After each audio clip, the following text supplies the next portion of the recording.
Welcome back to Your Haunted Holiday. This is Lisa. And I'm Lindsay. And we have a good one for you today. This one's going to be pretty scary, I think. Another really scary one. Yes. I like to find ones that I think are going to freak you out for some reason. I think they're Right. a little bit more fun. I agree with you. Now, this one is super old. It's in Rhode Island. It goes by a few different names, actually. It's been known as the Arnold Estate, as well as the farm on Round Top Road. It is most known for being what the 2013 movie The Conjuring is based on. Okay, yep, I've seen it. It's pretty scary. And that is based on a true story.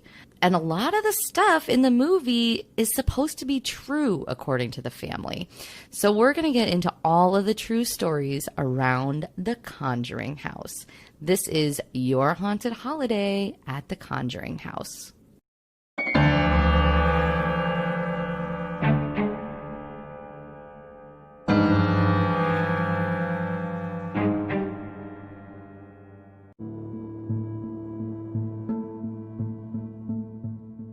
All right, so let's talk about this location. Like I said, it's pretty scary. It was built, Lindsay, all the way back in 1736. Wow. So this is before the Revolution. I mean, that is old. Yeah, it's like 40 years Wow. before the Revolution. And it's actually part of one of the first colonies and settlements. Cool. So the plot of land, not even the house, has so much history around it. If you think about it, it's gone through the Revolutionary War. It's gone through the Civil War. I mean, there's a lot here. Now, a lot of what I'm going to talk about is pretty sketchy in terms of the deaths that happened and things like that. There's some things on record, but a lot of it is just kind of stuff that's been handed down or written down over the years, but nothing that we know for absolutely certain. Now, just the fact that this house was built in 1736, I mean, I feel like a fair share of this is going to be true. Maybe. I know that this place has a lot of legend. Right. And there's a lot of speculation about how people have died on the property, that kind of thing. But the reality is, I mean, this place is so old, there is just going to be tragedy there. There's no way around it. If a place is that old, some people died there. Let's be real. Okay. So what I called it at the top of the show was the Arnold Estate, and it's known as the Arnold Estate because it was originally built by the Arnold family, and they owned it for 8 generations. So this family lived here for a very long time. And let's get into some of the speculation about what happened, just to kind of sum it up. So there is speculation that there were 2 suicides via hanging in the attic of the home. There's speculation that somebody died of suicide from poisoning themselves. There's also speculation that 2 different people died in a nearby creek by drowning. And then also that 4 men froze to death on the property. And that is just kind of a quick summary of it. There's a lot more that you could delve into, and we'll get into some more specifics here. So Sally Arnold was living in the house in 1848 with her children, and she actually died there of typhus. And this is one that we know for sure happened. Now, the speculation is that some of her children also ended up having really tragic deaths shortly after she passed away, one of which they speculate hung himself in the attic. So that was one of those. So very sad. The other one is really horrible as well. It was an 11-year-old daughter named Prudence Arnold. And apparently she was invited to marry somebody, an older man. And she's only 11 years old. Ugh, gross. Disgusting. And so she apparently denied the invitation. And as a result of that, the guy ended up slitting her throat and almost beheading her. Oh my gosh. Who was this man? I don't know. Okay, so it's legend. Or do we know this for sure? There is some record of it out there, but people kind of go back and forth on how valid that is. So almost everything that I'm going to say, like, there are people, you know, because the Conjuring house is so famous and there's so much written about it and there's so much out there that there are people that have looked into it and questioned it. And then there's people that say, no, this really happened. Okay. So, I mean, there's a lot of information out there on this stuff. Now, there's another Arnold mother that supposedly hung herself in the barn on the property. And there's supposed to be a lot of activity in the barn of the house as well. Now, probably the most ominous of all of the stories is about a woman named Bathsheba Sherman. And there's actually no record of her living at the home itself. However, she did live about a mile away. So she would have been living pretty close around there. She was like neighbors of the Arnold family. So she knew them. She was alive between 1812 and 1885. Now, there are a ton of rumors that go around Bathsheba. And I'm just going to preface this by saying that if these are not true, which I think they're probably not true, they are horrible rumors, okay? Wow. So the first thing I want to call out is she had a son. Now, people speculate that she actually had 3 other children. And some things that I read said that those 3 other children died during childbirth. Other things that I read said that she would not allow her children to live beyond their 4th birthday. She would like kill them before the age of 4. So the speculation in the community at the time was that she was like killing her children because she was a witch and she was sacrificing them in order to stay beautiful. It was like almost like she was selling her soul to the devil. Oh my goodness. So that's scary if that's true, but highly unlikely. I mean, this sounds like Salem witch trial stuff, like this probably just rumors. That's what I think, right? I mean, there are plenty of people who have had like miscarriages and horrible things like that.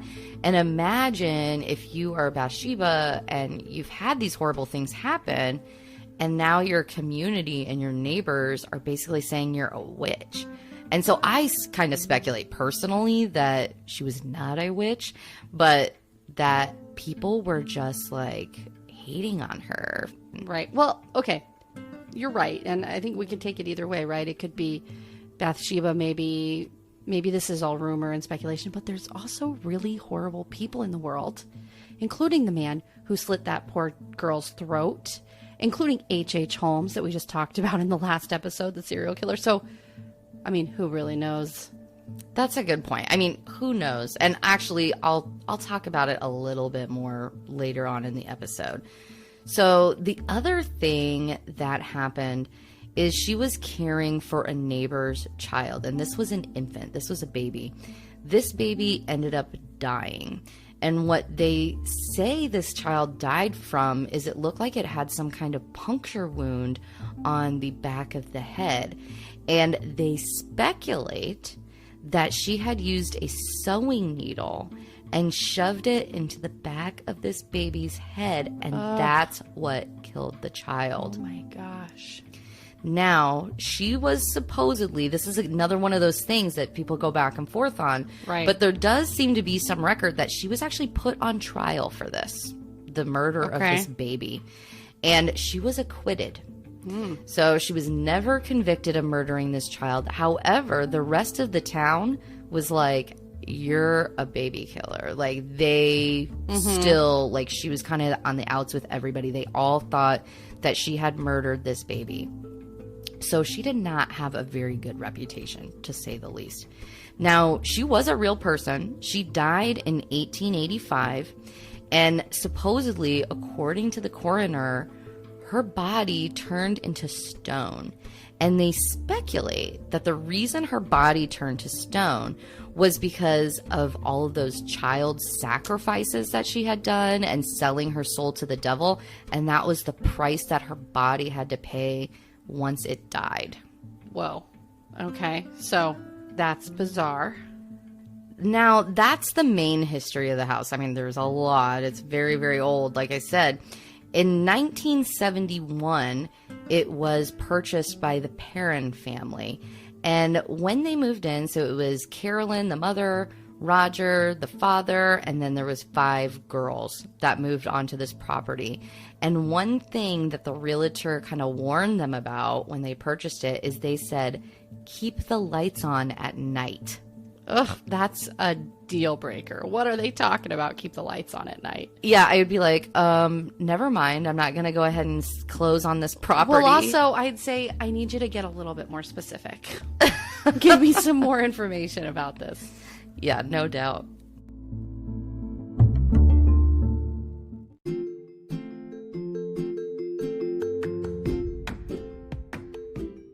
Okay, listeners, before we get to the rest of the show, you know how we love to recommend other podcasts that have to do with ghosts. So we came across one recently that we thought was really good.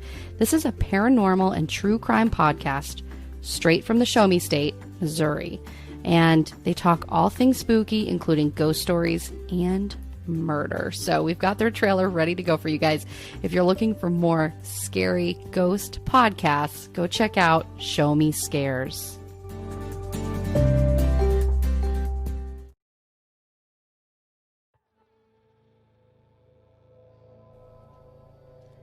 Hey podcast listeners, I'm Shayla. And I'm Terry. Together, we host Show Me Scares podcast.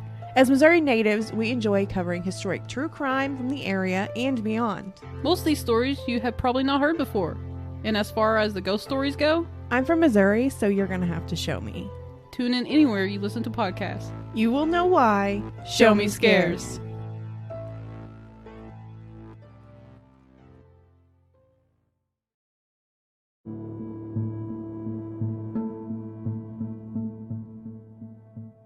All right, so like I said, the Perrin family moved into this place in 1971, and everything kind of started small. The haunting started right away, but it was small, and it wasn't really bothersome to them at first. They actually thought it was kind of friendly, they weren't really bothered. So an example of what they might have experienced would be a broom would go missing on a regular basis, and it would be propped up somewhere. So people would be like, where did that broom come from? Why is it over here? I swear I left it over there. The other thing they would hear is a sweeping sound of the broom. And when they would go to look to see if the broom is moving on its own, it would be propped up against the wall. And then there'd be a little pile of dirt next to the broom, it had been sweeping something. Hey, at least it's a productive ghost. I mean, come on over here. I know. I have 2 dogs. Come on over to my house if you want to I'll pile take that up. ghost. Yeah, I have dog hair central. Yeah. It's terrible. The other thing that they said was friendly is Mrs. Arnold. They think the woman who had hung herself in the barn would actually tuck the children in at night, they claimed, and actually, they thought kiss them on the forehead. Ugh, no thanks. No. I mean, not probably cool a with that. loving person, but I'm going to pass on that. Yeah, me too. They also apparently saw 2 different children, one small girl and one small boy that were kind of playing in the house. Apparently the boy was especially friendly and liked to play with the 5 girls that were living there. And sometimes they said when they saw the kids, they looked healthy, alive almost. But then other times they would see them in kind of a different state where they would look like they were dying or super sick. Ooh, that's sad. Yeah, and really creepy. I mean, you got to think these are real people. Right. These are real people that died at some point. Probably kind of a sad death, right? Right. Sometimes the young girl was also seen weeping and calling for her mom. No. Oh, no. That's sad. That is very sad. Now, things started to escalate pretty quickly. If that wasn't enough, that's enough for me to be there's a little girl weeping in here, or some lady's kissing me on the forehead. Oh I'd my be gosh. out. This is just too much. Not only that, but think about all of the tragedy that you went over. I mean, we've gone through some places that have had some tragedy. That was a lot. I mean, that was more than your typical, even haunting. Agree. Yeah.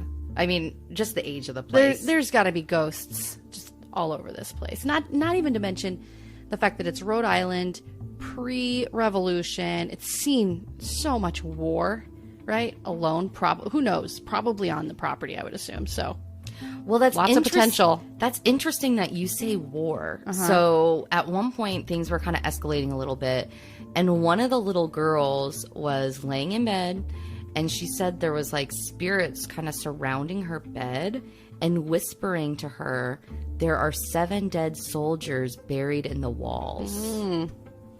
Yep. And apparently this happened on a pretty regular basis. Like, these spirits were saying, there are 7 dead soldiers buried in the walls over and over and over again. And so that family believes there probably is, because there's actually not the house walls themselves, although they could be buried in the house, but outside of the house, there's like these stone, almost like retaining walls, I guess is how I would describe them. They think maybe there are soldiers buried in there. I would like somebody to go in and dig that up and let's see. Right. Are there bones, you know? Why don't we do that? I mean, we can't, but yeah, I agree. Somebody should. I mean, if you could actually say that, yes, there are soldiers from, way back that are not anybody new, kind of prove out some of this stuff, which is, when we're talking about ghosts, obviously it's hard to prove. And any evidence you can bring, I'm all for it. Yeah, absolutely. I think it would really bring some credibility to the story. Now, some other things that started to happen, they would have pictures fall off the wall for no reason. They would have their hair pulled at night when they're laying in their bed. Nope. But also, one thing that like really creeped me out is there was a smell of rotting flesh. And so when they thought like certain spirits, and I'll talk about who the spirit might be here in a second, were around, they could smell like dead body. Ugh. And the father, in fact, they would experience this quite a bit in the basement. So like when something would break upstairs, he would have to like go down to the basement, and apparently they would never go down there unless they absolutely had to. So he would go down there, and he described it as this, and this is a quote, "a cold, stinking presence." Ugh. That just sounds evil. It sounds awful. Yeah, it sounds horrible. So they would never go down there because they would feel this cold, stinking presence every single time. Right. So super creepy. Very creepy. That sounds evil. Now, who they think this could be? Remember our story about Bathsheba, who people claimed was a witch, a child murderer, in order to be beautiful, all those things. They speculate this is the dark spirit that is haunting this house. Now, some people think that's because Bathsheba truly was evil and really was a child murderer, right? And she's doing evil stuff there. Another reason I read was that maybe like she was just so mad because people were so nasty to her during her lifetime that she decided to like take it out on other people when she passed away. And one person in particular who she decided to kind of like take out this energy on is Carolyn, the mother. For whatever reason, Bathsheba, assuming Bathsheba is the one that's haunting this place, right, is very resentful of the mom and would do terrible stuff to her. So, for example, apparently she was laying in bed taking a nap and she felt this stab on her leg. And she woke up and was like, oh my God, what the hell was that? And she was like bleeding, but there was like nothing around that could have stabbed her.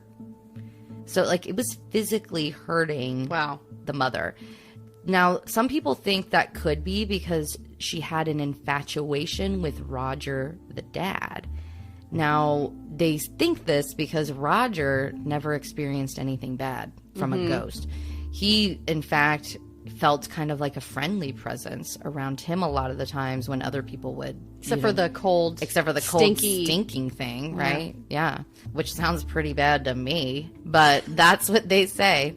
Now, they also would see who they thought was Bathsheba, and they would describe her as an ugly woman with her neck snapped to the side. Ugh. Yeah. And if you've seen the movie The Conjuring, there is an image of this. And the family says what happened in that movie is almost exactly like what happened in real life. Like, they stand by it. So this is when Ed and Lorraine Warren step into the picture. So all this crazy stuff is happening. They decide to call in these really famous, kind of paranormal investigators. And Ed Warren is a famous demonologist. Lorraine Warren is a famous medium. And they were real people, and they were known for investigating places like the Amityville Horror House and that kind of thing. And they would kind of go in and do their thing. Lorraine would see if she felt any presences, that kind of stuff. Now, one of the big differences between the movie and real life, in the movie, they did kind of like an exorcism thing to try to get rid of the spirits, but Ed and Lorraine Warren aren't really religious, so they did not do any kind of like exorcism. But what they did do is a seance. And this seance is what kind of like set everything off. Now, before they did the seance, though, they actually went to the house several times. Like, this was an ongoing investigation. That wasn't their only time there. And Lorraine, the first time she arrived, said that she actually, like, closed her eyes and immediately said, there is a woman here named Bathsheba. She is a witch, and she kills children. Oh. So, maybe it's really Bathsheba. Maybe it's the real one, or maybe that legend and lore stuck around. This is my random theory. Stuck around for so long, and people built this up that it created some sort of a creature or spirit there that's haunting it, right? Because I've heard that people think that it's a demon there. And if that's the case, it's certainly not Bathsheba, but maybe it's there acting like her. Yeah, because some people think it's not anything that's ever been of this world. It's not human, whatever is in this house. And in fact, there was a group of demonologists there at one point, and they said something like, in the name of Jesus, something. And then like a window like slammed shut, right? And so like whatever they said Jesus, it like triggered this thing to react. That is terrifying. Terrifying. Time to move. Time to go. Yeah. It gets a little bit scarier. So let's talk about this seance. So they're there investigating Ed and Lorraine Warren. They decide, let's do a seance. This seance goes terribly wrong. It is not what they expected to happen. The mother, Carolyn, actually ends up getting possessed by who they think is Bathsheba or this demon, whatever it is, right? And basically what happened, they're sitting around the table doing the seance thing, and the table actually like starts to rise slowly, and they're all kind of freaking out. All of a sudden, the mom looks like totally out of it, sitting in her chair. The chair physically rises off of the floor, and then all of a sudden, and one of the daughters explains it as almost like the hand of God came down and punched the table down to the ground. And at that exact same moment, the mother in the chair that was rising got thrown across the room. That is scary. Yes. That is powerful. That is what's so scary about it. And that's what makes me think demon. I'm no expert though, but. Right. So in the movie, Ed and Lorraine Warren kind of like did an exorcism, resolved all this stuff, right? Not in real life. In real life, the family was pissed. The family was like, oh my gosh. So it's not exactly like what happened. You guys just did this seance, and now our mom just got thrown across the room and like possessed. You guys need to get out of here. Like, I'm sure that's how they said it. That's exactly how they said it. So they kicked Ed and Lorraine Warren out of the house, and were like, you're not allowed to come back. And that was the last time they were there doing an investigation. Weird. I wonder if they've talked since. They have, because they researched for the movie The Conjuring and that kind of stuff. Right, I don't think there was any bad blood, but they were like, we don't want you here stirring any more stuff up. Like, it's just getting worse with you here. Please leave. Right. Yeah. I understand. I do too, which is exactly why I'm not willing to like investigate a house that I live in, because I don't want to stir it up. And it sounds like Right. whatever they were doing was like getting it like real worked up. Now, that chair, just as kind of like a side note, so that chair that the mom Carolyn was in when it was lifted off the ground and she was possessed, and by the way, she was speaking in tongues while she was possessed. No. That is some scary stuff. Yeah, I forgot to mention that tidbit. I knew that would freak you out. That chair was purchased by Zach Baggins, of course, the famous Ghost Adventures dude, whatever you think about him. And because he has this museum in Las Vegas where he has all these haunted artifacts. I would actually love to go there personally. Yeah. Just because he has some cool stuff there. And what they have there is what they call the Devil's Rocking Chair. And people, like, they have video of people, like, passing out when they see the chair. Like, they claim there is, like, energy tied to this thing, to this day. So Right. believe what you will, but fascinating that it's there. Well, I'd like to be challenged. I'm not going to pass out. I'll go to the chair. I ain't sitting in the chair. Can you sit in the chair?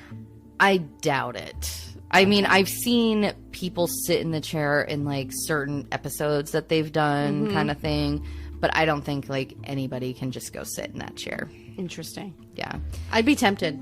I'm not going to lie. I mean, because I don't buy some of this. So one thing people claim is like you sit in it and like you might have like permanent back problems is what I saw. So somehow I ran across this clip. It was like an Entertainment Tonight clip on YouTube where they had one of their hosts kind of doing a tour of the museum. And this was one of the objects that they featured. And Zach convinced this guy to sit in this chair and told him, you know, supposedly you can have back issues, whatever. And the guy stood back up and like not even 5 minutes later, he's like, my back is legit hurting me. He's like, I cannot believe this. Or it's like got the worst ergonomics ever. I mean, he wasn't in the chair that long. I know, I'm kidding. Okay, I don't need any permanent damage. And, you know, I do believe in demons, but I think the demon is probably still in the house. Probably. Now, the Perrin family, they moved out in 1980. So they lived in this house for like 10 years. And They lived there for 10 years. Yeah. So Get out. they were kind of stuck there because financially speaking, they didn't have the ability to purchase another house and move. And eventually the mom said to the dad, like, I cannot live another winter here.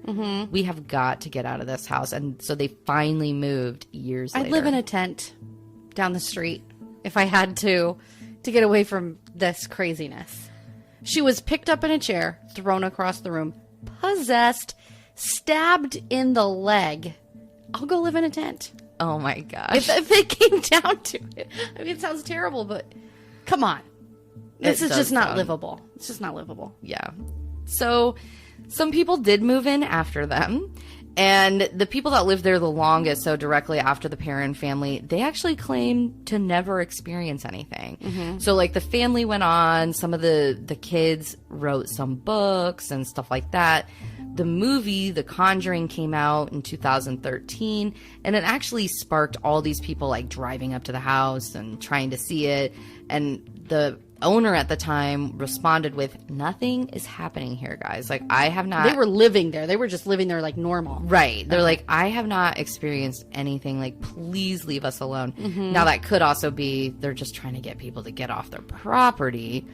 But, I mean, it could also be maybe they didn't experience anything. So some people think that the haunting itself was tied to the family or to somebody in the family and maybe not the home.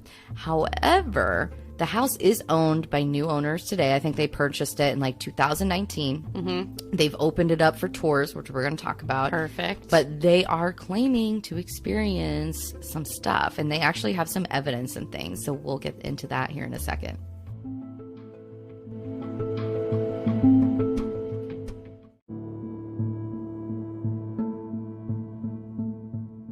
Okay, so the house has a new ownership, and we finally have access to go do a tour. Not only a tour, like a whole overnight deal. Sweet. Super scary. I'm not going to lie. I'd be pretty freaked. Yeah, so when they purchased the house, they were kind of staying there overnight, and multiple people, the biggest thing to look for, I think, is what they call a black mist. And one person described it as not just like smoke. They were like, it's moving with purpose. Oh, it's like, leave those lights on. Leave those lights on. Remember that? Right. And they've experienced all kinds of other things there as well. But I would say the most prevalent thing is probably that black mist, the scariest thing for sure. They've had things move in the house. They have apparitions. I mean, they seem to be experiencing a lot of activity. And if you go to theconjuringhouse.com, they actually have a whole page of evidence. So you can watch different videos that they have taken or that people that have gone on a tour of the home have taken as well. One that I saw was like of a train, little toy train car, kind of like move across the floor. So they have caught some stuff at this location, regardless of what the previous owner said. They didn't experience anything. Right. Maybe he just didn't want to acknowledge what was happening. Maybe he wasn't truthful. I don't know this person, right? But maybe he just didn't want those people on his property. Maybe he wasn't willing to acknowledge. Maybe he's just a super skeptic and just refused to even look at it. Yeah. Who knows? I think that's totally possible, because I think of somebody like our dad, it doesn't matter what happens, he's going to be a skeptic of this stuff. For example, like he told us one day at their house, they were sleeping and we were like kind of complaining of weird noises at our parents' house and stuff. And they were like, oh gosh, it's nothing, whatever. My dad tells us, he's like, I was sleeping last night and I got this tap on my shoulder and I turned around and there was nobody there.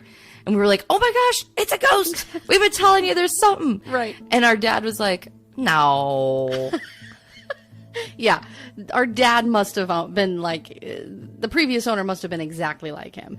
Right. Because my dad experienced something, but he, to this day, will say, yeah, I got a tap on the shoulder, but it wasn't anything. Right. Ghosts aren't real. Right. So I feel like maybe that's what's going on here, but who knows? So going to theconjuringhouse.com is where you can find all of the information on going here. Now, there's nothing like a daytime tour or anything like that. They're all overnight visits and overnight stays. I would almost consider it, if you've listened to the Villisca Axe Murder House episode or even like the Sally House, I think it's very similar to that. Like, it's not a place where you're going to be doing a lot of sleeping. You're there to ghost hunt. Got it. Now, there are some areas where they say you can rest in the house. So like if you really need to like take a nap, you could probably do that, although it doesn't really specify how you're going to do that. I kind of assume you would bring like a sleeping bag or something if you're going to do that. Now, their busiest nights are Friday and Saturday.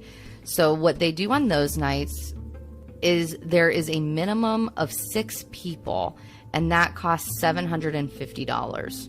So basically, they're trying to get as many people to book it on their busy nights as possible. So Friday and Saturday. And then if you have a 7th person or additional person, it's an additional $125 for each person after the 6.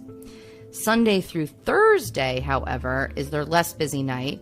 So there is no set number of people, and it is $125 a night. How long is the hunt? That is a good question. So it's pretty long. It's like 6 p.m. until 8 a.m. Oof. the next day. So get your sleep before you go. Definitely. Because you're not sleeping. There is no sleeping at this place. I don't think so either. And they even say, like, one of the FAQs on their website is like, what if I decide to leave before 8 a.m.? And they're like, yeah, you don't have to stay the whole time, but you're going to be charged the full amount. Right. Because you have booked that time. I would totally book it. I think to go to this place, it's worth it. Right. And it's $125 a person. I think it could honestly just be 2 people on a Sunday through Thursday. Right. You know? So that's not so bad. And then you don't have to gather like a whole group of people. But then are you just you and one other person?